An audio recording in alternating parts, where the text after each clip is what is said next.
Va ora in onda Rebelot. Oh, well, everybody's heard about the bird.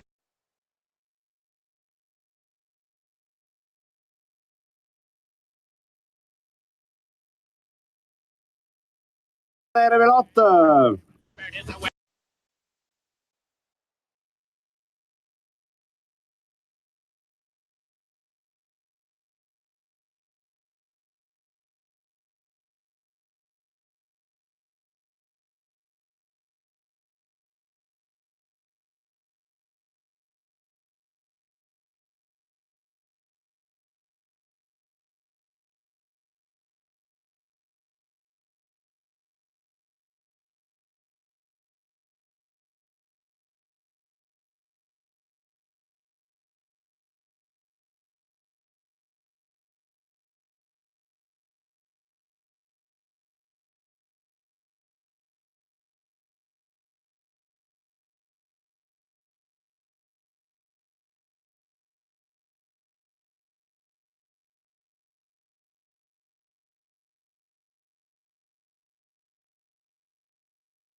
Alle vostre considerazioni senza filtro, dicevo a filo diretto, senza filtro né censura.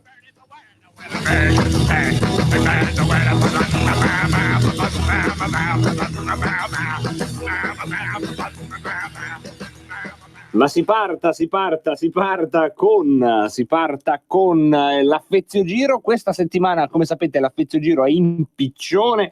Ieri vi ho chiesto cosa state facendo, oggi vi chiedo che cosa scrivereste sulla carta identità alla voce professione. Nel caso dei pensionati diteci qual era prima la vostra professione. 346 642 7756. Settimana di Rebelotti in piccione, lo so, in piccione, in piccionaia, ma è così, questa settimana va così.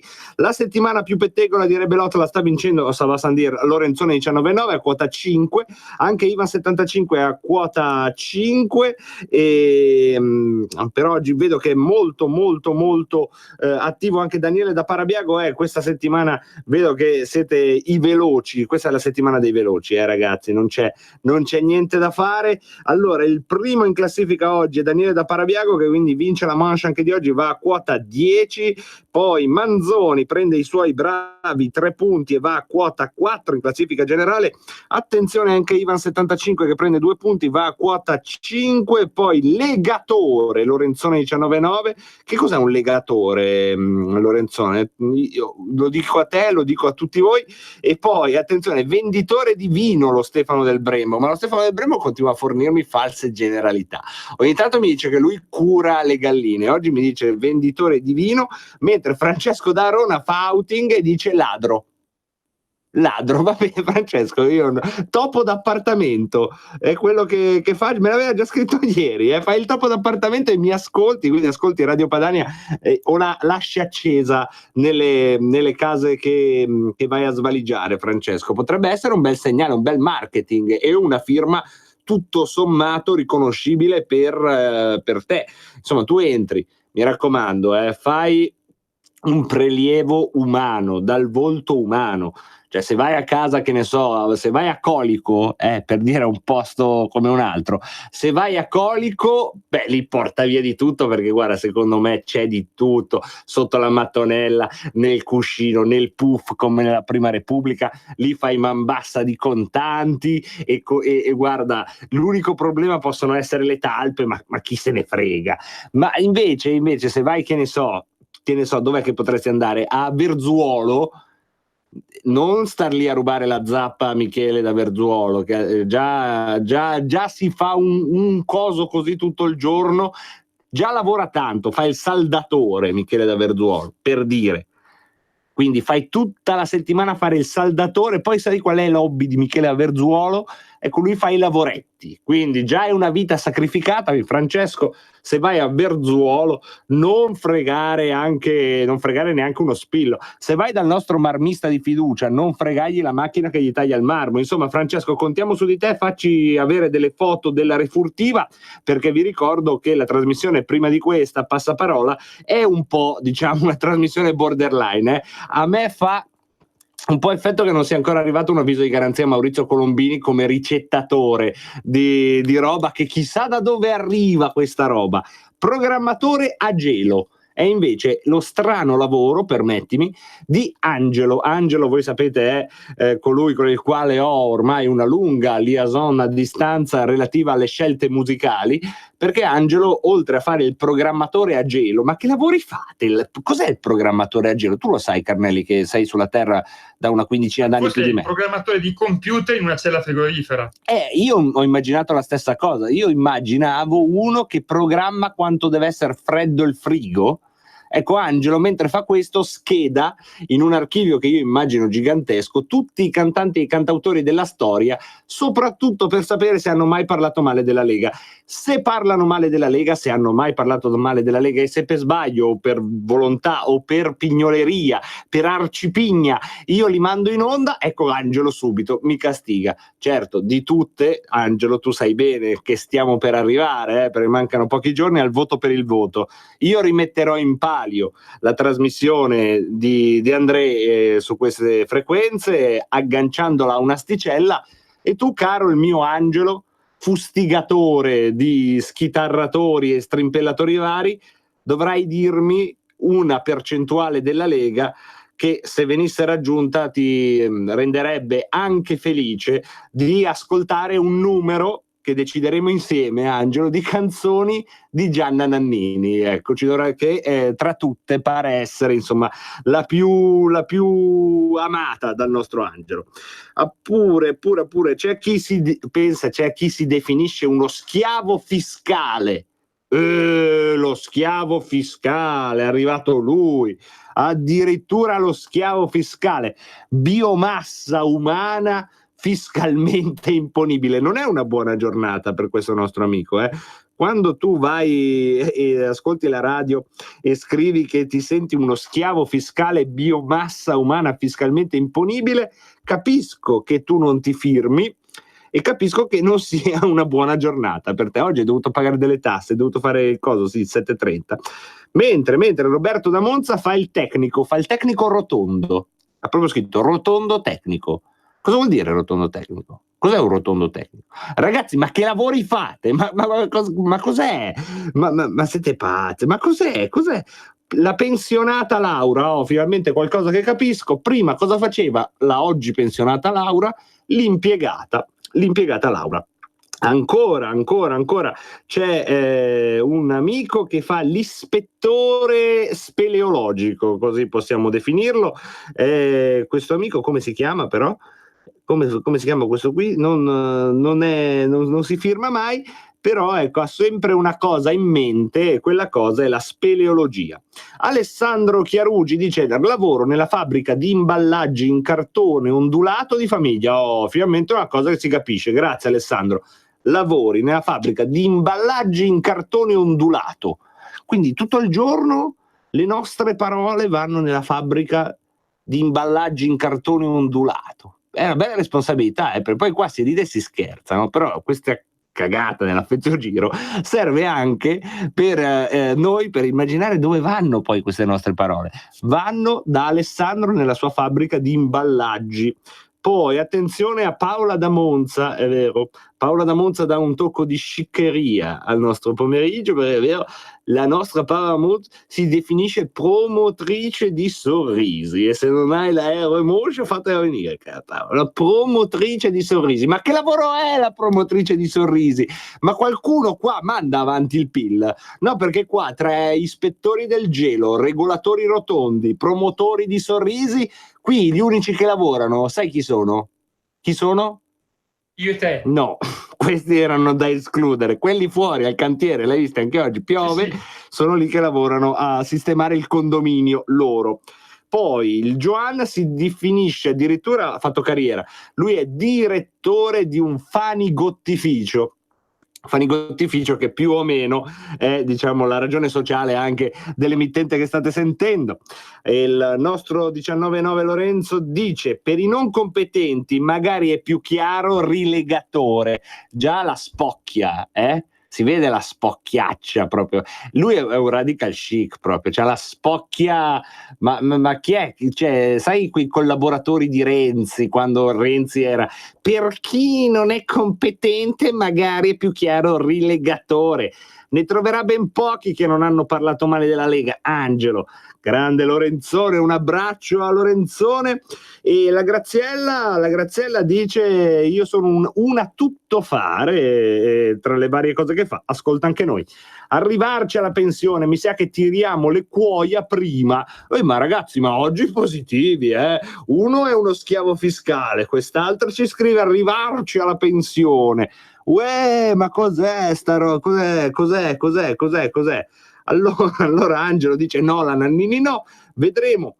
Mentre rotondo tecnico era un refuso, era tutto più facile, odontotecnico, quindi non redondo tecnico, però chi lo sa, magari c'è una lingua che dice redondo tecnico.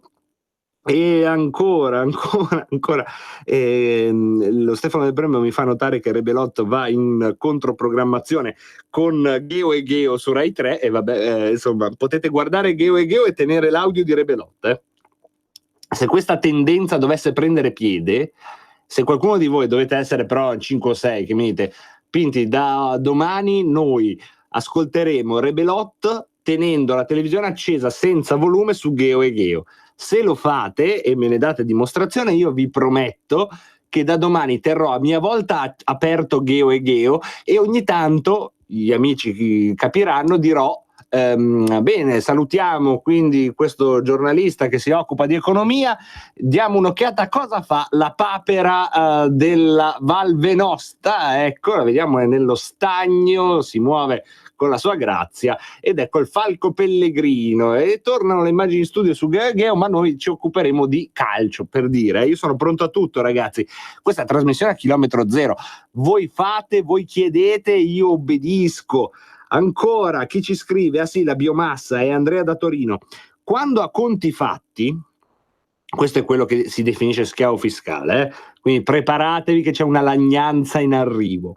Quando a conti fatti scopri che, pagati tutti i parassiti, quello che ti rimane si trasforma in potere d'acquisto effettivo, ammonta a 188 euro, allora sei davvero uno schiavo fiscale. Sì, ma bisogna capire cosa intendi per parassiti, cioè bisogna capire quella roba lì. Poi Lorenzone 19 rilega anche i libri di Altaforte, chiede Manzoni. A proposito, nelle prossime puntate qui a Rebelot avremo ospite proprio Chiara Giannini, ospite in studio, probabilmente lunedì, ma vi saprò dire di più. Abbiamo invece la promotrice di Sorrisi che fa una cosa molto molto preziosa, in realtà fa la volontaria in una casa di riposo, Paola da Monza. Allora sì, sei davvero una promotrice di Sorrisi. Francesco D'Arona probabilmente ha già problemi con la legge, perché scrive: sono Francesco D'Arona e scherzavo, io lavoro in fabbrica e faccio il tornitore, fresatore, rettificatore per piani, trapanista, insomma un tuttologo della metalmeccanica. Tornitore, fresatore, rettificatore per piani, trapanista, è già futurismo comunque. Zan zan tung tung. Grazie a Francesco D'Arona. E che cosa fanno quindi? I tornitori tornano, i fresatori frenano, i rettificatori rettano e i trapanisti, vabbè, i trapanisti mi sa che sono gli unici che si divertono. Gli Anonymous, che bello, i panda con la voce di Pinti. Ah sì, è vero, potrei doppiare Geo e Geo. Grazie Anonymous, vedi, avevo già dimenticato quello che ho detto poc'anzi. Cosa voi io so cosa stanno pensando, mamma mia, perché poi ci sono i WhatsApp che io li posso leggere perché sono manifestazioni del pensiero degli ascoltatori proprio che si capisce, no? WhatsApp si capisce, SMS si capisce. Poi dopo 6 anni di conduzione io purtroppo, per fortuna, ricevo anche le onde telepatiche e io sto sentendo l'onda telepatica, non riesco a collocarla geograficamente. Per non sbagliare sarà nella zona di Colico o comunque nella Mitteleuropa, tra le macchine utensili, qualcuno che sta dicendo con tutto quello che succede siamo qua a scherzare. Hai ragione, e ti dirò di più, non era nemmeno in programma, mi sono lasciato prendere la mano, perché il programma di questa puntata era affeziogiro proprio veloce per onorare la liturgia e chi fa cosa, così, giusto per rompere il ghiaccio, poi un filo diretto su tutte le inchieste giudiziarie, poi il calcio, lo spazio Parlamento su Bobby Sands, poi un pezzo tutta riusciremo a mandare della conferenza stampa di oggi di Matteo Salvini sulla questione molto grave, quella delle dipendenze, e poi, se riuscivo come il ministro Tria a risparmiare un tesoretto, un ultimo peduncolo di filo diretto. Quindi ci doveva essere questi 2 momenti di alta serietà. Il primo se ne sta inesorabilmente andando nelle verze, come viene detto, e quindi, amici telepatici che volevate sentire insomma un po' di quell'acrimonia che ci piace a Radio Padania e non solo in questo periodo, se volevate sentire dire che questo è giusto e questo è sbagliato e quell'altro io non sono d'accordo e meno male, ecco, se volevate quella roba qua l'avremo dopo. Adesso ormai niente, mi è partita la tiritera e chi la ferma più. Ancora. In ufficio, ci scrive la nostra amica di prima, fanno i tagli al personale, quelli che restano devono fare il boia e l'impiccato. Cosa vuol dire? Lo chiedo alla nostra Lalla. Cosa vuol dire fare il boia e l'impiccato? Magari è un proverbio torinese. No, però mi ricordo il Sacciatore e un libro della Concita su Silvio. Ormai l'Anonymous scrive così cose a caso. E ancora Manzoni paventa la mia sostituzione con un conduttore straniero, ma abbiamo anche il magico mondo degli SMS. Un grande saluto, un abbraccio a Gian da Brescia, grande, che ricorda le primissime trasmissioni qui con Armando Siri. Chissà se adesso che non è più sottosegretario riusciremo a riprenderle. Ovviamente come sempre sarei ben felice di farvelo tornare qui ai nostri microfoni con una cadenza settimanale. E Gian da Brescia ricorda benissimo la sigla Mi è caduto giù l'Armando. Insomma, da questo punto di vista siamo stati profetici. E ancora chi salutiamo? Alessio da Perugia, che ci ascolta anche oggi dal suo furgoncino Gypsy. Ciao Alessio da Perugia. Allora, la classifica generale vede Daniele da Parabiago in testa con 10 punti, segue Ivan 75 con 5, Francesco Darone e Manzoni a quota 4. Questa è la classifica generale, con Parabiago che torna a essere la Madrid dell'affeziogiro, proprio la culla di questo sport. Sono velocissimi a Parabiago, io non so che dirvi ragazzi, è uno sport, cioè come ci sono, capito, gli atleti africani che sono forti nella maratona, ecco a Parabiago sono forti nell'affeziogiro. Non so se posso escluderli, non credo, perché avete visto che casino è, non si può fare. Già ho dovuto ricorrere, voi lo sapete bene, adesso ormai posso fare come si chiama quel giornalista del Corriere, quello che ha detto non avevo dato spazio alla notizia dei bambini in greco, Fubini, no? Ecco, adesso anch'io posso fare, no, un outing, e voi lo sapete amici affeziogiro, sto parlando ovviamente a quelli che ascoltano la trasmissione con costanza tutti i giorni, con quale perfidia giuridica ho escluso dall'affeziogiro il grande campione dell'affeziogiro Gianluca da Portsmouth. Lo sapete, perché guardate che la storia non mi assolverà. Il caso Gianluca da Portsmouth sarà un po' l'equivalente radiofonico del caso Pantani, Madonna di Campiglio, perché dire che non puoi partecipare per colpa della Brexit permettetemi, ma ho salvato questo gioco che lui vinceva con troppa facilità. Ancora, gli Anonymous scrivono: se ti scrivo le parole in codice, napolitano, tangenti, pagato, credi che chi ci sta intercettando andrà ad arrestarlo? Non lo so. Io ho piena fiducia nella magistratura e mi auguro, questa è una cosa che non dicono mai i politici, io ho piena fiducia nella magistratura, ma soprattutto io mi auguro che il rapporto sia reciproco, cioè che anche la magistratura abbia piena fiducia in me. Non sarebbe bello avere proprio un rapporto fiduciario, cioè io mi fido di loro, va bene, ma anche loro di me un po' si potranno fidare, dai, un pochino, non tanto. Il pompiere del DVG dice: lo scarpo dell'Armando in cambio della tassa pianta è poca cosa e l'autonomia si allontanerà sempre di più. Orzo Way è il nipote del pompiere. Gianluca da Portsmouth, chiamato in causa, dice: vedi, ma ti ascolto lo stesso, perché vedi, alla fine l'amore, come diceva quello là, l'amore vince sempre sull'invidia e sull'odio, anche a Portsmouth. Ancora Graziella, Marco Dia Colombo, di mettere qualche volta il nostro Ravasio in bergamasco. Lo devo dire a Colombo, però, perché Carnelli hanno perso le speranze. Ma non vi piace questa svolta latina di Radio Padania? Ancora con le canzoni dialettali, nel 2019. Ma scusate, ma non vi piace quando parte Tormentor Monal? E poi com'era l'altra? Ce n'è un'altra veramente borderline, per essere una radio di approfondimento politico, ce n'è un'altra che partono le prime 5 note e uno si sente già a Caracas, nel quartiere sbagliato di Caracas, peraltro. L'hai trovata? Questa, mamma mia, questa.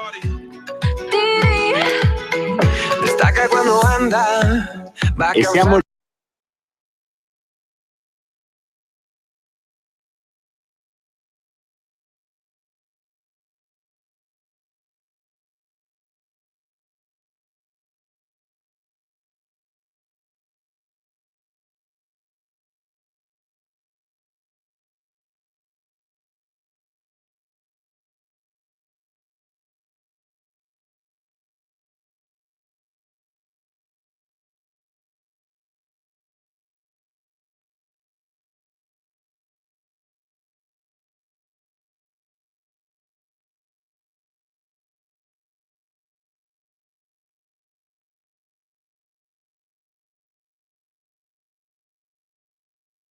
gli anni oggi.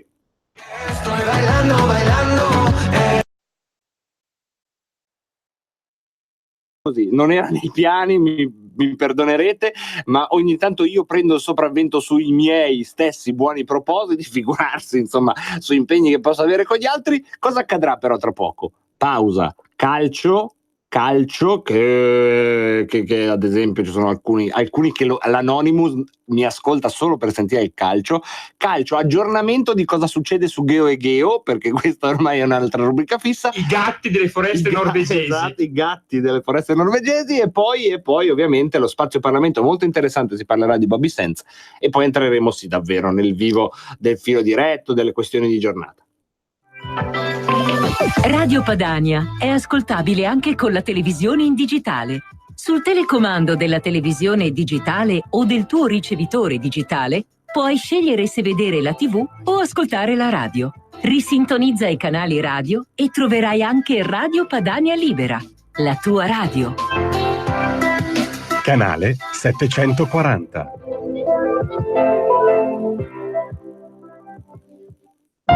Per la tua pubblicità su Radio Padania Libera, scrivi a spot@radiopadania.net.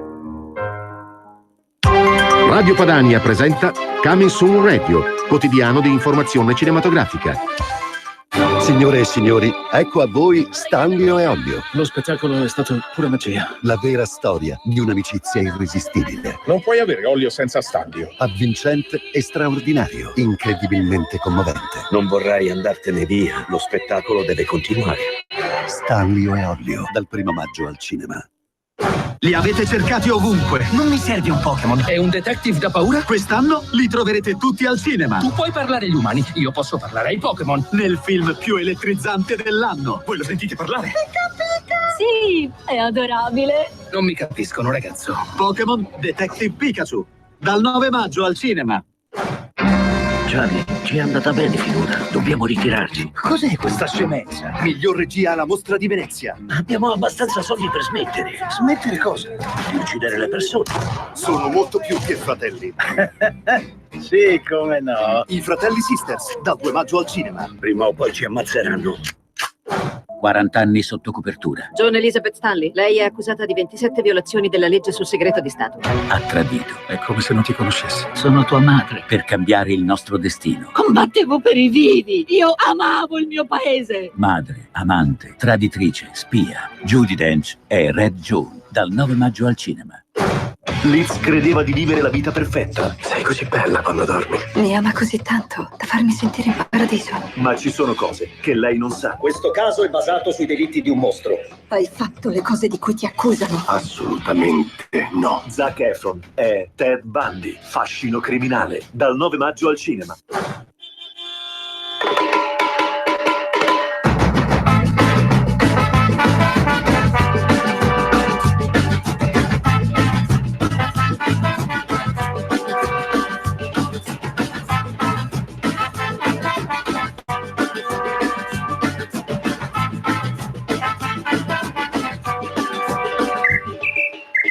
Al quarto minuto la Svezia è passata in vantaggio grazie al gol di Nils Lidl, ma il Brasile non demorde e con la sua giovanissima stella Edson Arantes, Donatimiento, riparte. È proprio lui, in mezzo a tre uomini, il tunnel è solo davanti al portiere. Ed eccoci alla nostra amatissima rubrica del calcio sulle onde di Radio Padania. Sul portale di Carta Canta Web trovate le novità, le notizie, tutto quello che viene approfondito e di cui noi parliamo con la redazione di Carta Canta Web ogni giorno. Oggi con Alfonso Sciascia. Ciao Alfonso. Ciao ragazzi, buon pomeriggio. Allora Alfonso, eccoci qua. Ovviamente la giornata è tutta, o almeno in parte, dedicata a uno spettacolo inaspettato andato in onda ieri sera alla Anfield Arena, dove il Liverpool è riuscito nell'impensabile, nell'impossibile, nell'insolito, al di fuori di ogni previsione. Insomma, Liverpool che aveva 3 gol da rimontare non proprio al Foggia ma al Barcellona, ed è riuscito a farne 3 più 1, 4 e a passare il turno. Sì, sicuramente abbiamo assistito a una partita epocale, una partita che ha dimostrato il valore di un allenatore che secondo me attualmente può essere ben definito il migliore in assoluto, che è Jürgen Klopp, un allenatore che associa il gioco al vincere, perché non è facile. Si parla molto di allenatori che magari giocano male e però vincono. Lui è un allenatore che ha portato Liverpool a compiere un vero miracolo sportivo ieri sera.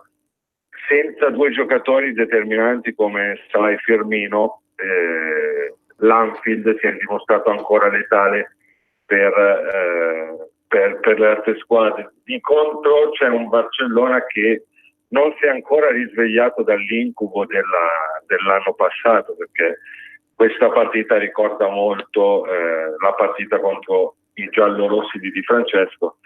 Qua è stato ancora peggio, perché comunque i gol subiti sono stati 4, in quell'occasione 3, e diciamo che se Messi era lanciato verso la conquista del 6° pallone d'oro, adesso, in base alla situazione del Liverpool che affronterà una finale e in campionato è lì ancora in lotta con il Manchester City, un giocatore come Salah secondo me potrebbe essere molto avvantaggiato per la conquista del pallone d'oro della stagione prossima. Ecco, però la giornata di ieri, la partita di ieri è stata sicuramente una di quelle che restano nella storia totalmente, ma da questo punto di vista, tu hai detto l'allenatore, la squadra, Però i miracoli possono accadere ovunque o solo in uno stadio dove davvero si entra in un modo e si esce in un altro, perché è uno degli stadi più caldi d'Europa, la Anfield Arena di Liverpool. Ma sicuramente lo stadio aiuta molto. Ovviamente una squadra come il Barcellona non dovrebbe subire l'atmosfera dello stadio perché ha giocatori di grande esperienza, però ovvio che l'atmosfera che dà l'Anfield lo danno pochi stadi. Di certo è inaspettato come il Barcellona con quei campioni possa essere mentalmente sceso in campo così. Soprattutto mi viene in mente il quarto gol dei Reds che avviene su un calcio d'angolo che, lasciamelo passare, neanche all'oratorio vediamo gestire così da una difesa. Ecco, ma perché che cosa succede? Barcellona te l'ha spiegato. Ecco, ma cosa succede? Cioè, sono professionisti, insomma, pluriavvezzi a grandi competizioni, eppure si finisce soggiogati da questo pubblico. Ma secondo me il Barcellona, a parte che pensava secondo me di essere già passato, perché comunque nel primo tempo giochicchiava, ha avuto delle occasioni nitide davanti alla porta di Alisson che non sono state sfruttate.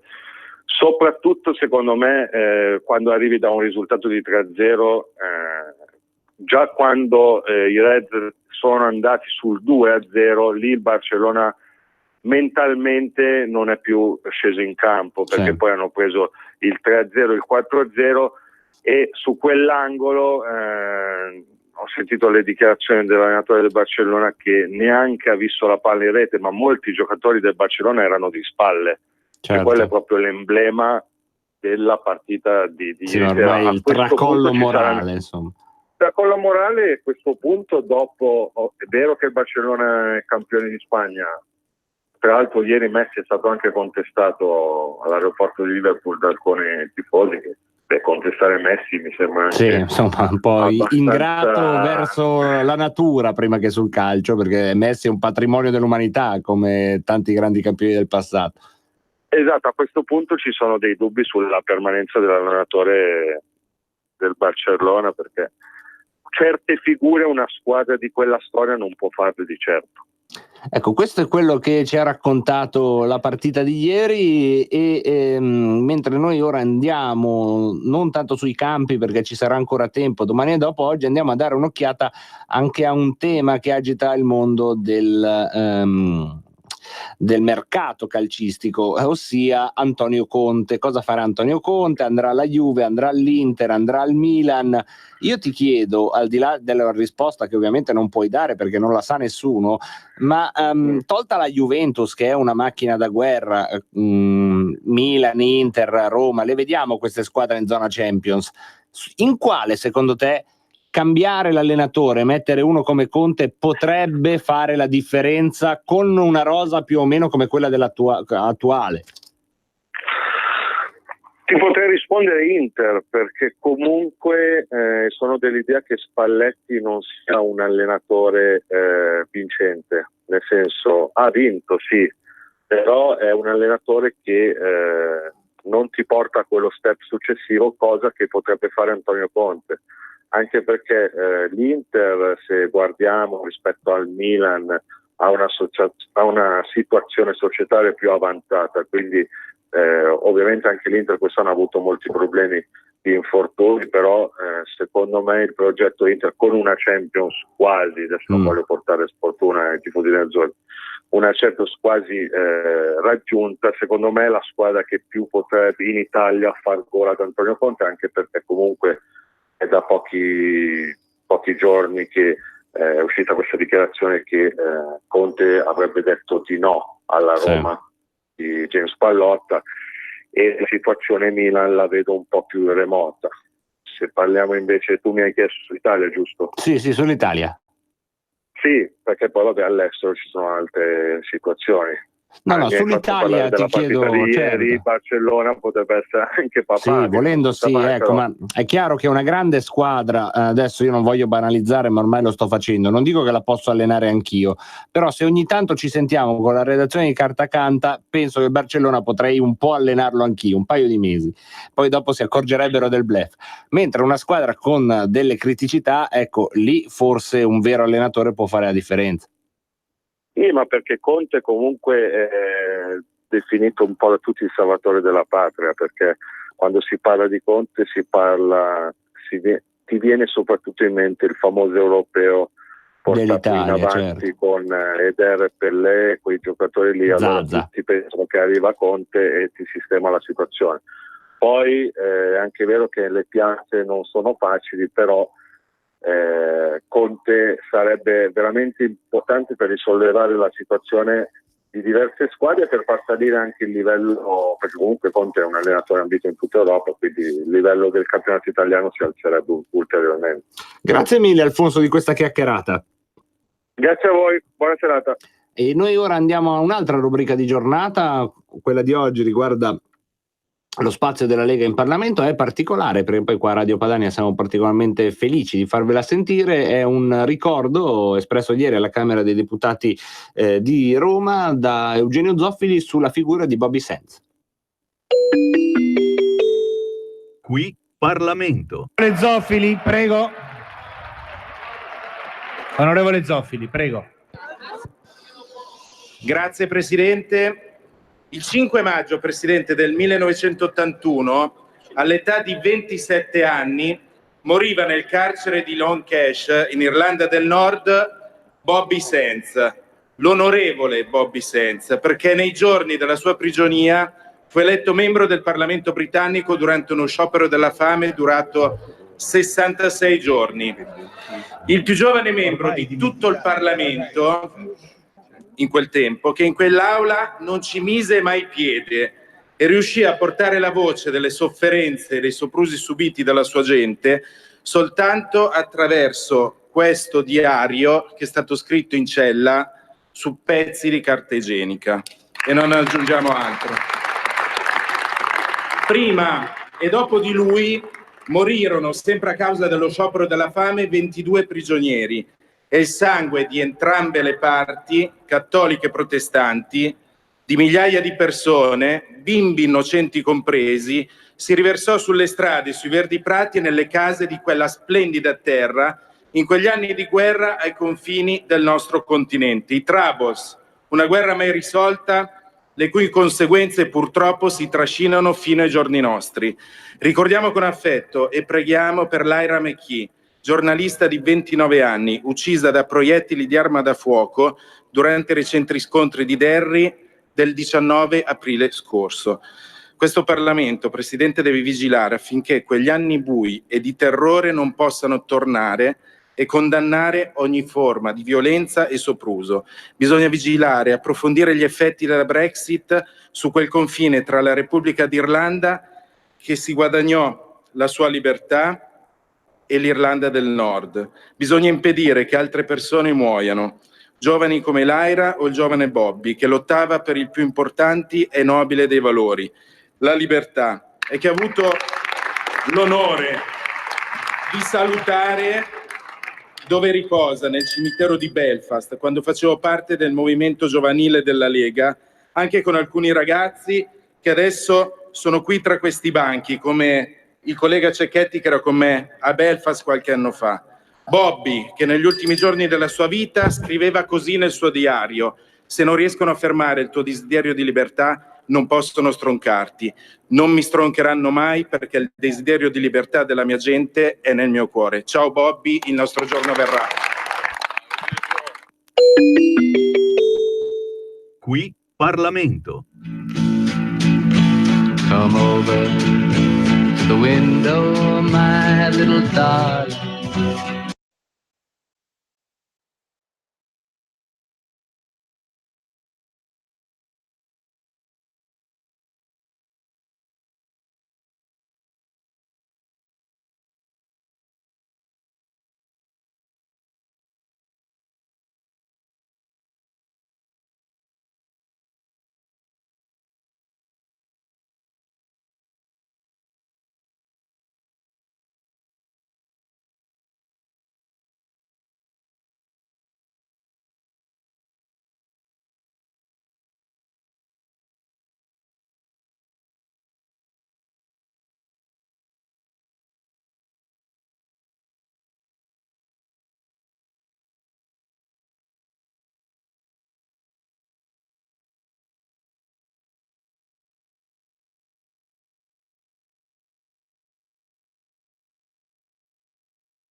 alla politica. Partiremo con la conferenza stampa di Matteo Salvini, dove si parla di un tema molto sottovalutato ma in grande, purtroppo grande rilevanza sociale, con tragedie che poi emergono nella cronaca e allora lì sì che scatenano tutto il bailam, per poi essere di nuovo dimenticate il giorno dopo. Salvini invece se ne occupa nella conferenza stampa di oggi, al termine di un incontro con molti importanti titolari di comunità di recupero per tossicodipendenti. Insieme a Salvini c'è anche il ministro per la famiglia Lorenzo Fontana, e a margine di questa conferenza stampa ci sono anche delle dichiarazioni che ovviamente riguardano l'attualità politica, la situazione del Consiglio dei Ministri dopo la revoca delle deleghe a Siri, insomma del ruolo da sottosegretario, ma non solo. Quindi ce lo sentiamo e poi dovremmo avere abbastanza tempo anche per ascoltare, prendere il maggior numero possibile delle vostre telefonate ed opinioni.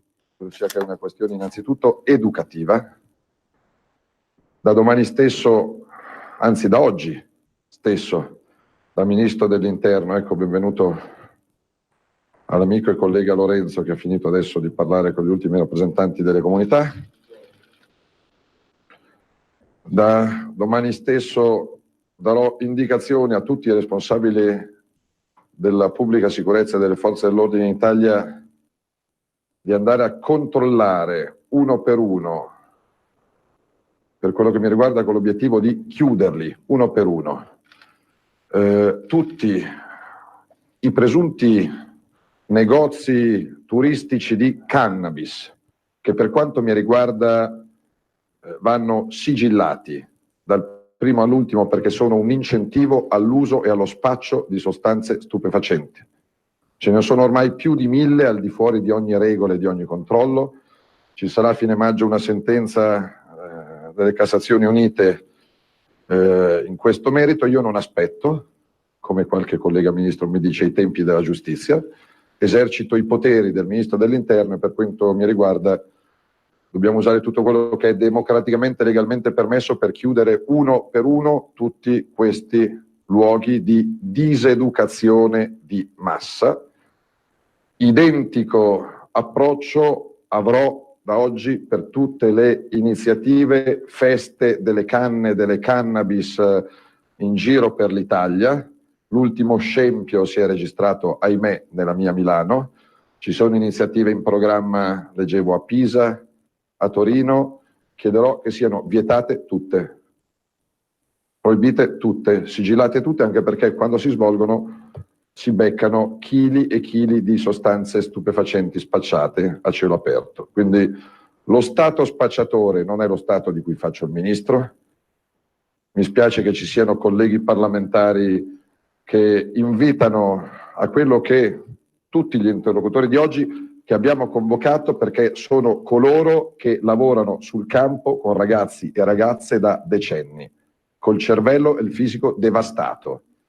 La droga, c'è qualche numero impressionante, 70.000 morti l'anno scorso negli Stati Uniti per l'utilizzo di una droga che sta arrivando in Italia cosiddetta legale, che è il fentanyl, che è reperibile su internet a 5 euro a dose.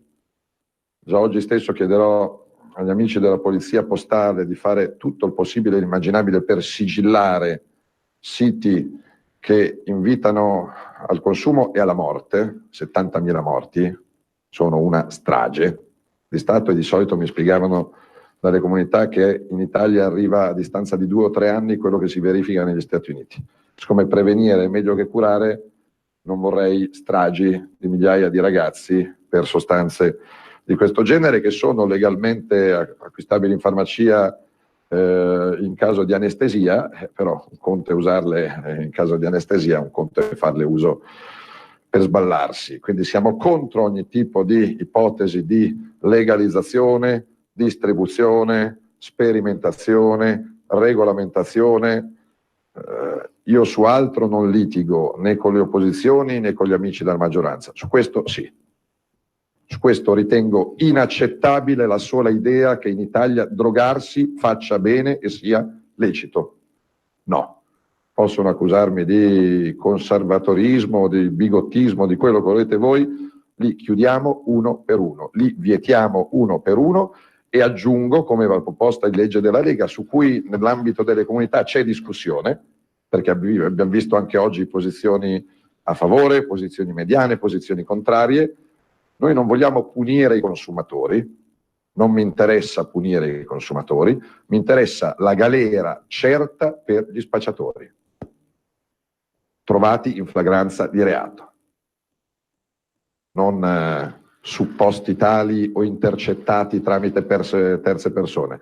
Se ti trovo con un quantitativo di droga che non è evidentemente a uso personale, vai in carcere. Questo per rispetto dei tanti poliziotti e carabinieri che arrestano il pomeriggio e si rivedono nello stesso giardinetto la sera.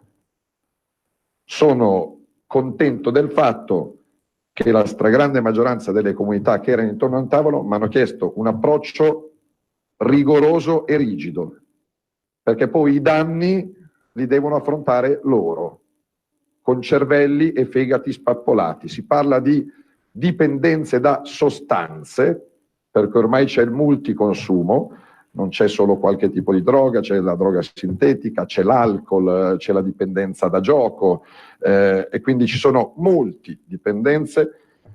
Poi faccio dire a Lorenzo i soldi che ci stiamo mettendo. La cosa incredibile della sottovalutazione della politica degli anni precedenti di questo fenomeno è che la Conferenza Nazionale contro le droghe non si riunisce dal 2009 e siamo nel 2019. Dove erano prima, mentre stavamo rovinando una generazione. Una responsabile di una comunità mi ha detto che la fase educativa e di spiegazione del fatto che la droga fa male, che fino a qualche anno fa si faceva nei licei, adesso si fa alle elementari e alle medie, perché sono ragazzini di 10 e 11 anni che iniziano a farsi. È drammatico.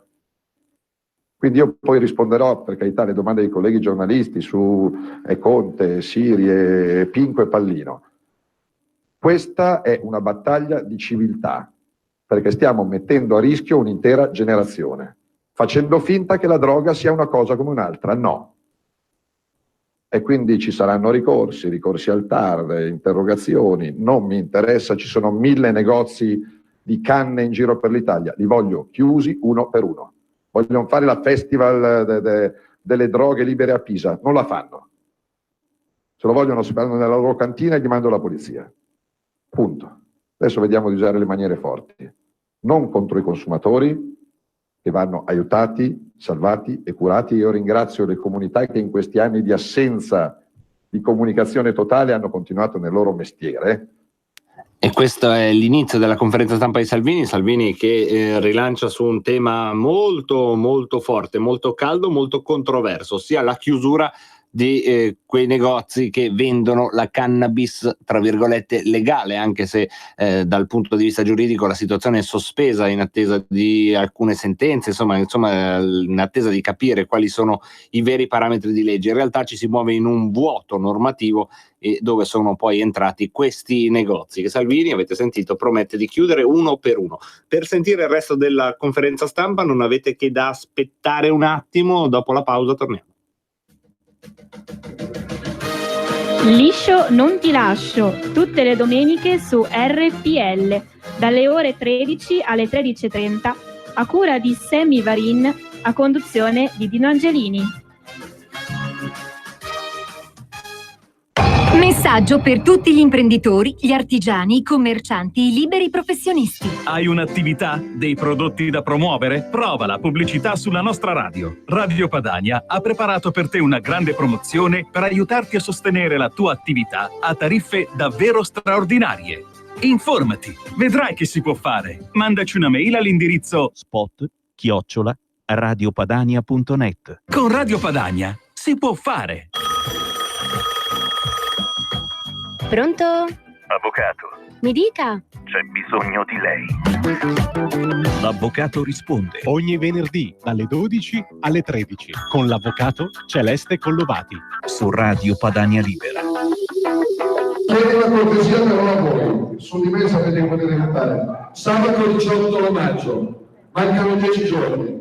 Io so che magari lavorate, avete la comunione, avete la cresima, avete la gita sull'Anda, avete una giornata di relax. Sabato 18 maggio noi vogliamo fare una cosa che non abbiamo mai fatto in Italia per le elezioni europee: riempire Piazza Duomo a Milano alle 3 del pomeriggio, invitando in Italia francesi, tedeschi, austriaci, belgi, olandesi, svedesi, danesi, finlandesi, per far vedere che l'Europa che cambia questa volta parte dall'Italia, parte dall'Italia, parte dalla Svezia, parte dalla Germania. E quindi vi chiedo un colore del vostro tempo, perché non basta più protestare sui social, al bar, in posta, in ospedale, in edicola. Stiamo provando a fare qualcosa di grande, ridando onestà, lavoro, dignità e orgoglio al popolo che lo aveva un po' perso negli anni passati, e quindi se riempiamo di entusiasmo, di coraggio e di voglia di cambiare Piazza Duomo, a Bruxelles preparo gli scatoloni e l'Europa andiamo a portare voi. Grazie.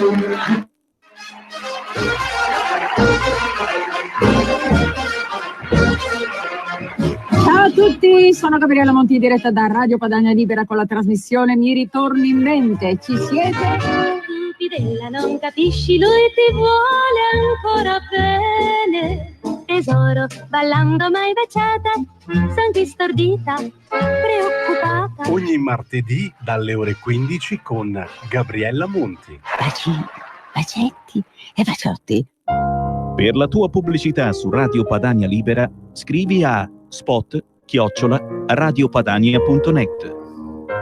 Siamo tornati con la nostra diretta e stavamo appunto sentendo Matteo Salvini, la sua conferenza stampa, una conferenza stampa col botto, perché annuncia niente poco di meno che di procedere negozio per negozio a fare tutti i controlli necessari per vedere se ci sono le condizioni che possano portare alla chiusura dei cosiddetti negozi della cannabis legale, ossia quei negozi sorti in un vuoto normativo di fatto, quelli che vendono la cannabis light, e faremo controlli a tappeto. Alcuni esercizi peraltro vendono droga anche ai minori, e insomma questa è la nuova battaglia sulle droghe di Matteo Salvini, ma sentiamolo ancora.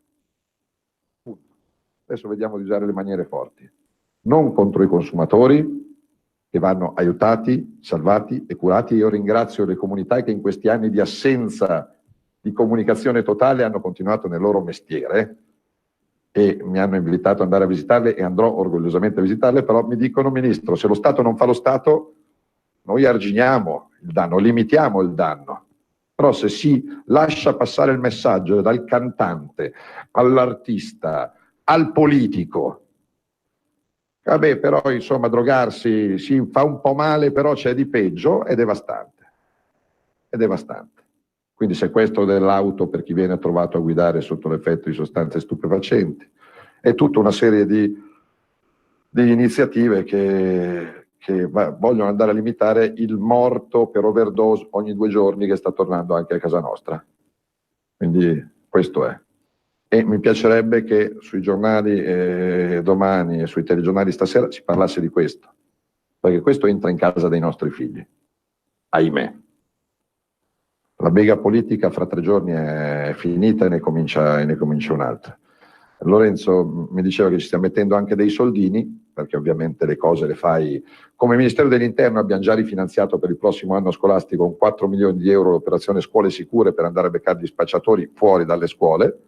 È chiaro che occorre anche un piano di prevenzione, e quindi io posso reprimere, però occorre anche un percorso educativo che con oggi sono contento perché tutti coloro che erano intorno a un tavolo ci hanno detto grazie, non ci ascoltava nessuno da anni. È l'ultima riunione che facciamo al Ministero dell'Interno, perché non deve essere un approccio solo securitario. Si parla di scuola, si parla di salute, si parla di servizi sociali, si parla di università, si parla di formazione professionale e reinserimento al lavoro. Però io reprimo i reati ed è inammissibile che nel mio paese ci siano negozi che commettono a cielo aperto dei reati. Ce n'è uno a 100 metri a Palazzo Chigi. Ce n'è uno a 100 metri a Palazzo Chigi. Ma di cosa stiamo parlando? Spero che non ci sia nessun collega ministro perché io mi ricordo una discussione in sede di manovra economica Noi parlammo di una tassazione, quantomeno in attesa della chiusura, e qualcuno mi disse però si mettono a rischio dei posti di lavoro. Spero che non ci sia nessun collega in Parlamento e in Governo che obietterà sul controllo a tappeto che chiederò da domani e sulla chiusura a tappeto, anche perché vendono sostanze ai minori. E questo è assolutamente inconcepibile. Sì, brevemente, purtroppo il fatto che si stia abbassando l'età del primo consumo e anche della dipendenza ormai è rilevato sia a livello sanitario ma anche da tutte le comunità, perché sempre i ragazzi più giovani entrano purtroppo anche nelle comunità, tanto che il problema riguarda ovviamente anche tutti i familiari, perché poi ci si trova in una situazione di questo tipo, genitori che dicono che l'anno prima avevi il ragazzo che giocava con le figurine e l'anno dopo ti ritrovi in qualche comunità, come per esempio può essere San Patrignano, ma come tante altre. È un dramma che stanno vivendo tante famiglie, con droghe sempre nuove e sempre diverse.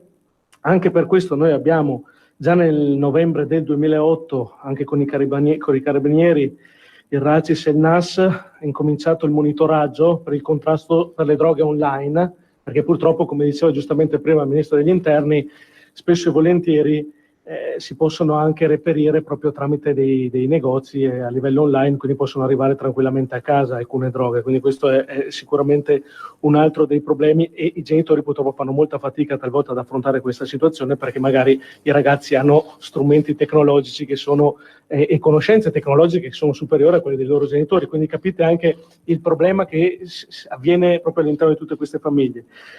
Con il MIUR, con il Ministro dell'Istruzione, abbiamo avviato e stiamo avviando tutta una serie di piani di formazione all'interno delle scuole, che verranno fatti ovviamente anche all'interno delle scuole medie e anche alle elementari, dove verranno segnalati dei casi. Sono stati finanziati con 3 milioni di euro.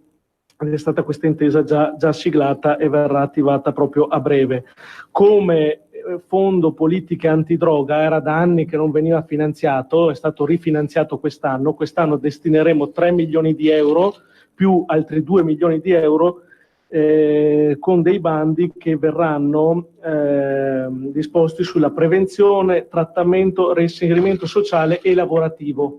Tenete conto che quindi ci saranno questi 5 milioni di euro quest'anno, più i 3 milioni di euro per le scuole, e in particolare le comunità ci chiedevano, visto proprio che la situazione si fa difficile perché all'interno delle comunità ci sono persone di diverse età e soprattutto sui minori bisognerebbe iniziare a fare dei percorsi specifici, perché è chiaro che quando tu ti trovi comunque dei ragazzini che hanno 14, 15, 16 anni, con magari persone che ne hanno 40, 50 o anche più, capite che comunque diventa complicato da gestire, soprattutto per i ragazzi minorenni. Ovviamente da questo punto di vista serviranno ulteriori finanziamenti che noi cercheremo di andare a reperire. Ultima cosa, stiamo riattivando la conferenza nazionale antidroga. Ovviamente il nostro è un percorso che è iniziato, abbiamo iniziato con i tavoli tecnici, la conferenza è ferma da 10 anni, cioè da 10 anni che non si fa, dal 2009, e abbiamo appunto iniziato i tavoli tecnici. Adesso convocheremo le regioni, perché abbiamo diverse situazioni sul territorio nazionale, perché poi le comunità si interfacciano spesso con gli assessori alla sanità o al sociale, ma molto più volentieri, in particolare con gli assessori alla sanità regionali, quindi andremo a sentire le varie differenze che ci sono a livello regionale, dopodiché convocheremo la conferenza nazionale antidroga. Chiaramente il nostro obiettivo è che sia una conferenza nazionale antidroga, che non debba diventare uno spot a favore della legalizzazione o un dibattito ideologico, purtroppo come c'è stato altri anni, fra chi vuole la legalizzazione e chi non vuole la legalizzazione. Qui bisogna fare dei percorsi, in particolar modo con chi si occupa di uso di queste sostanze, per fare in modo che i ragazzi non cadano in queste situazioni, e quindi a questo deve essere finalizzata la conferenza, perché se dovesse diventare uno spot per la legalizzazione ovviamente non è quello che noi vogliamo fare, e quindi insomma non è questo il percorso che noi abbiamo di fronte, giusto per capire anche perché abbiamo tutte queste prevenzioni sulla convocazione di questa conferenza. Grazie. Mi dai l'elenco dei partecipanti? Io ringrazio tutti i partecipanti e ricordo che questa maggior rigore ci viene chiesto da chi da più tempo lavora sul campo, penso a San Patrignano, penso alla Papa Giovanni XXIII, penso alla comunità incontro di Don Gelmini, quindi se da chi si sporca le mani e si rimbocca le maniche da anni ci viene chiesto un atteggiamento serio, severo e rigoroso, allora non è mio diritto ma è mio dovere applicarlo e conto che siano tutti d'accordo, e se non sono d'accordo vado avanti lo stesso. Se ci sono domande su questo, io poi fra 8 minuti ho il ministro degli esteri brasiliano a seguire. Allora sì, abbiamo Elisa Saltarelli, prima pagina. Buongiorno Ministro. In merito alle elezioni europee, allora i sondaggi dicono che la Lega è molto più avanti rispetto al Movimento 5 Stelle. Vede all'orizzonte un rimpasto di governo? E in merito all'intransigenza dimostrata da Di Maio sul caso Siri e la poca credibile imparzialità del Premier Conte in merito alla vicenda che ha portato ad un epilogo, immagino a cui lei non sia molto d'accordo. Pensa che questa intransigenza, questa posizione avrà un peso su questo eventuale rimpasto? In pratica, dopo il 26 presenta il conto? No, le elezioni europee saranno importanti per salvare l'Europa e per evitare che muoia di fanatismo e di disoccupazione. Venti di spaccio ci sono stati spesso e volentieri anche in Europa, me lo ricordo da europarlamentare, dove qualcuno ha portato in aula a Strasburgo l'ipotesi che drogarsi sia un passatempo. Quindi a me le elezioni europee interessano per salvare l'Europa, non mi interessano minimamente sugli equilibri interni e per me non cambia e non cambierà nulla. Se tutti mantengono la parola data si va avanti. Vittoriana Abate, porta a porta. Ministro, è chiaro che oggi la domanda è inevitabile. Dopo il Consiglio dei Ministri in cui Conte ha deciso la revoca del sottosegretario Siri, ha detto di aver avuto piena fiducia da parte di tutti i ministri. Ma da parte vostra quali sono stati i principi che avete portato all'interno di questo dibattito? Che i processi si fanno in tribunale, che io credo nell'Italia e negli italiani, ritengo che ci siano 60 milioni di presunti innocenti, fino a parola contraria. Se qualcuno ritiene che l'Italia sia popolata da 60 milioni di presunti colpevoli che devono dimostrare la loro innocenza, stiamo tornando indietro invece che andare avanti. Però per quello che mi riguarda abbiamo così tante cose da fare e questa è la prima che voglio portare avanti, che ovviamente nessuno mi fa cambiare idea sul fatto che l'Italia abbia bisogno di un governo. Nello Trocchia, la 7, Piazza Pulita. Buongiorno Ministro. Buongiorno. Ieri c'è stata un'inchiesta sulla Lombardia, indagato il vostro presidente Fontana per abuso d'ufficio. C'è il caso Siri che oggi si è risolto, ma un senatore che ha patteggiato una pena per bancarotta. C'è l'inchiesta sul tesoriere della Lega. La Lega ha una questione morale o si tratta di un accanimento giudiziario, visto che le indagini aumentano? Non abbiamo nessun tipo di problema, se ci sono dei problemi li risolviamo noi. Questione morale penso che riguardi qualcun altro. Se c'è una persona al di sopra di ogni sospetto, a detta di tutti, è Attilio Fontana. Mi spiace che qualcuno si stia sporcando la bocca a proposito di Attilio Fontana.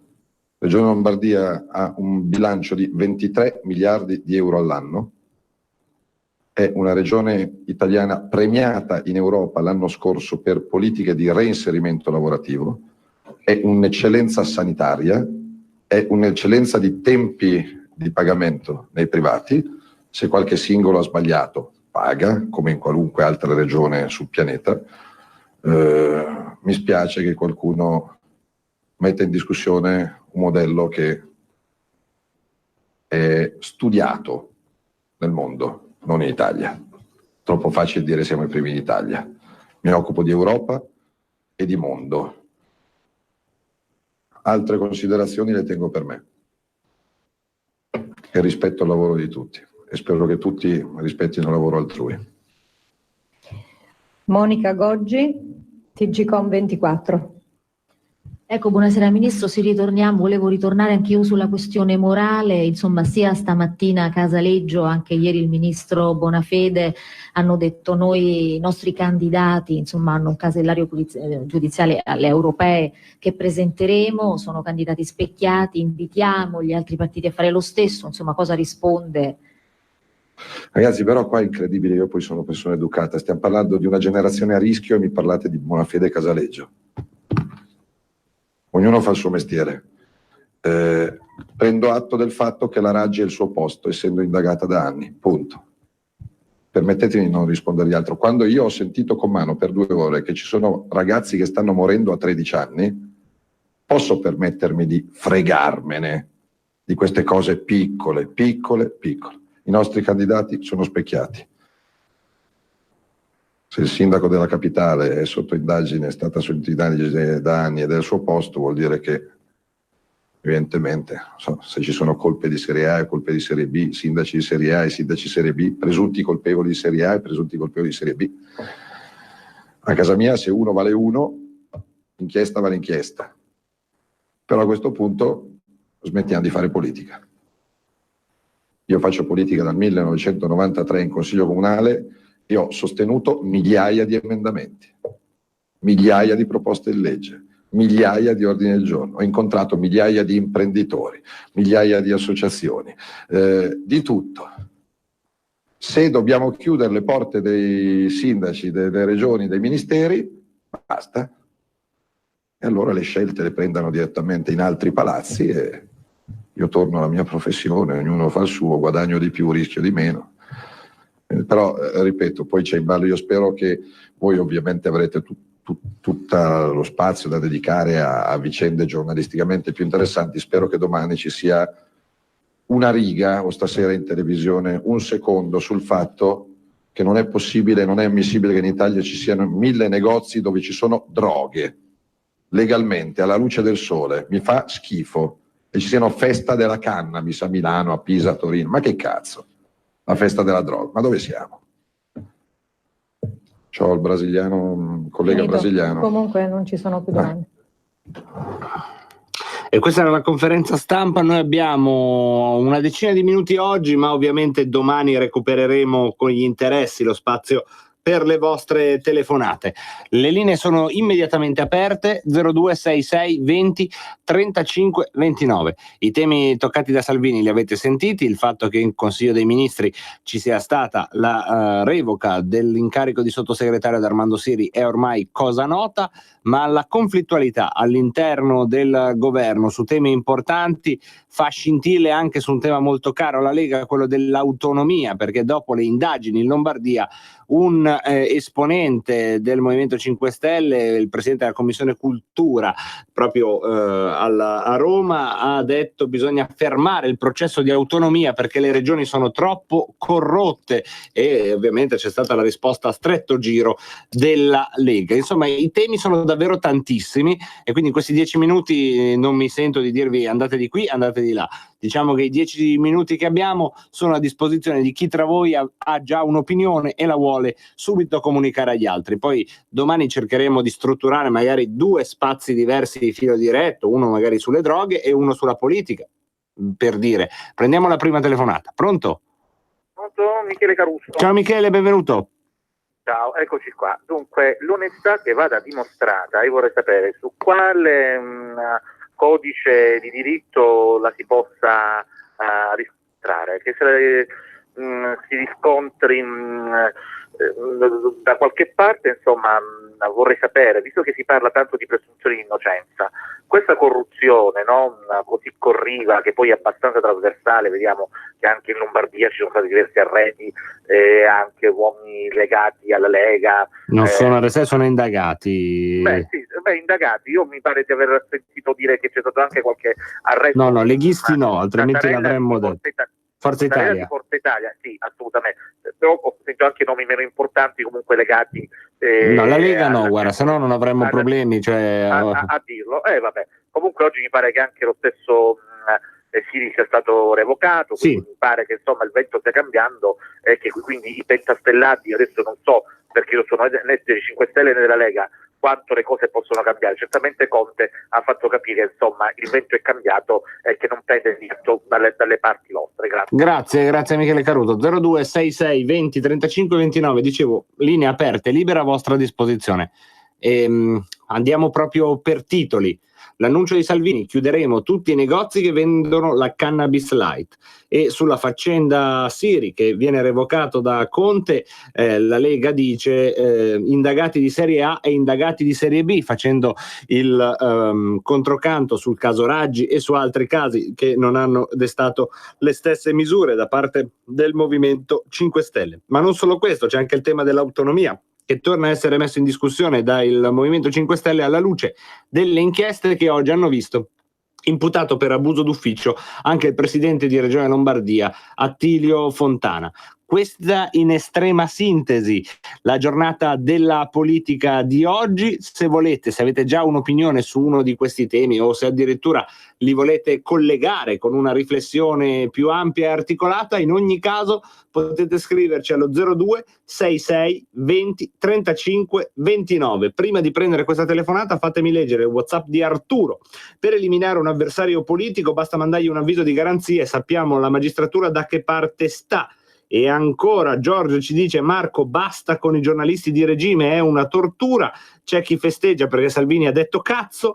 E ancora Salvini sposta l'attenzione con la cannabis come voi in radio, invece di interloquire su temi come giustizia, autonomia, elezione e responsabilità dei magistrati, eccetera eccetera. Che pena. Così Guido che ci scrive queste parole. Prendiamo una telefonata. Pronto?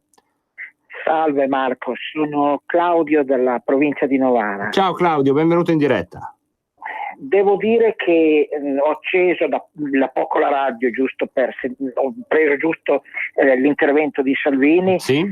Francamente il tutto mi ha sconvolto, cioè ho sentito una persona, Salvini, che è stato veramente toccato, si capiva dal tono di voce l'emozione per quello che gli è stato detto e fatto vedere, cioè i ragazzi che a 13 anni hanno il cervello e il fegato bruciato, francamente è uno spettacolo un po' forte. Sì. Ecco, e mi fermo qui. E dall'altra parte non posso che avere lo sgomento, ecco, mia parere personale, per scusa l'espressione, la vera politichetta da Italietta. Sì. Cioè quella politichetta fatta di adesso frego questo qui, adesso metto in brutta luce quello là, così guadagno 10 voti di qui e ne prendo altri 100 di là e gliene metto 1000 nel sedere a quell'altro. Cioè ragazzi, cerchiamo di capirci di una cosa: qui le cose non stanno andando così tanto bene, perché ci troveremo comunque ad affrontare le conseguenze di un'invasione. E non vorrei arrivare a dire che se si fa di tutto per sabotare l'ultimo, come dire, baluardo che abbiamo di convivenza civile, ragazzi, il passo dopo sono le armi. Grazie per questa telefonata, forse un po' apocalittica, ma chi lo sa, qualche corda di realtà purtroppo forse l'ha sfiorata. Prendiamo un'altra telefonata. Pronto? Sì, ciao, benvenuto. Sono Michele Caruso, questa Lega è una vergogna. Questa è una citazione di Pino Daniele, questa Lega è una vergogna. Vedo che, ecco, Pino Daniele devo dire che è uno dei cantautori che faccio molta fatica a mettere, ma perché ho paura di Angelo, non perché non lo ami, anzi, Isopaz, io voglio essere chi voglio io uscito fuori da casa mia. Ma cosa c'è di più bello da pensare quando si esce di casa? E voglio essere chi voglio io quando esco di casa mia. Bellissimo. Poi è un inno al sovranismo, Angelo, se ci pensi. Prendiamo un'altra telefonata. Pronto? Pronto? Pronto? Ciao, benvenuto, eccoti. Pronto, ciao. Ciao, eccoti. Sono Ermanno. Ciao Ermanno, eccoti. Ieri sera ero a Pavia perché abito a San Genesio. Sì? e ho visto una folla immensa, molto bello, una cosa meravigliosa. Naturalmente si erano intrufolati anche una ventina di quelli lì super drogati che facevano quello che sanno fare, cioè casino. Un po' di la Vabbè. contestazione, diciamo. Ma insomma, non possono contestare perché sono dei poveracci, Vabbè. che restano nessuno. Per quanto riguarda quello che sta avvenendo, era chiarissimo che sarebbe successo. Perché? Perché non voglio, diciamo così, quelli che contano, quelli là, no? Non vogliono né l'autonomia delle regioni. Grazie e quindi Ermanno, scusami cosa fanno? solo un attimo se Carnelli mi guarda, grazie, prego, vai avanti Ermanno. Cosa fanno? Colpiscono Fontana, sì? Che non c'entra un fico secco, ma lo colpiscono perché se la magistratura